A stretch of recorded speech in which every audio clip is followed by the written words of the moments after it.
నాకు అది pure friendship. నా ఫ్రెండ్కి నేను సపోర్ట్ చేస్తున్నా, అది గ్రూపిజం అని చెప్తారు. I don't care. నాకైతే ఒక జోక్ వచ్చింది, నువ్వు నాకు ఈక కూడా పీకలేవంటే నువ్వు నాకు చీమరా అని చెప్పని అన్నారంటే నిజంగా మీకు అర్థం కాలేదా? నిజంగా అర్థం కాలేదు.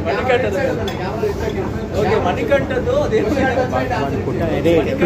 ఏమైందంటే మణికంఠ చీమ అన్నాడు కదా, ఈక నువ్వు నా ఈక కూడా పీకలేవా ఈక అన్నాడు కదా. నేనేమనుకున్నా ఈగ అంటున్నాడు అనుకున్నా, ఈగ అనుకున్నా. సో నువ్వు చీమ అని చెప్పి అలా. బ్రో శోభా గారు తెలుగు బిగ్ బాస్ నుంచి కన్నడ బిగ్ బాస్ కూడా వెళ్ళారు. ఇప్పుడు మీరు కూడా వెళ్ళే ఛాన్స్ ఉందా? వస్తే వెళ్తారా? ఛాన్స్ వస్తే 100% వెళ్తా కన్నడకి. బిగ్ బాస్ నుంచి ఏం నేర్చుకున్నారు? బిగ్ బాస్ నుంచా? వాడు అనేది డిస్రెస్పెక్ట్ అని నేర్చుకున్నా. ఇంకా రా అనేది డిస్రెస్పెక్ట్ అని నేర్చుకున్నా. అంటే మీరు కావాలనే అన్నారు, కొంతమంది అంటున్నారు, మీరేమంటారు?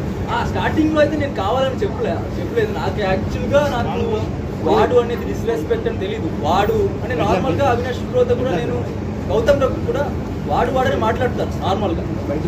బట్ ఆ టైంలో హైలైట్ చేశారు దాన్ని, లైక్ అగ్రెషన్ అది అంటే డిస్రెస్పెక్ట్ అన్నారు కదా చాలా. ఆ తర్వాత వాళ్ళు చెప్పిన విధానం నాకు నచ్చట్లేదు ఆ టైంలో. సో ఆ టైంలో అగ్రెషన్ కోపంలో అలా అంటే ఏం చేస్తాం అలా చెప్పిన. మీకు నెగిటివ్ అయింది అనుకుంటున్నారు అది బయట? అయింది నెగటివ్ నాకు తెలుసు.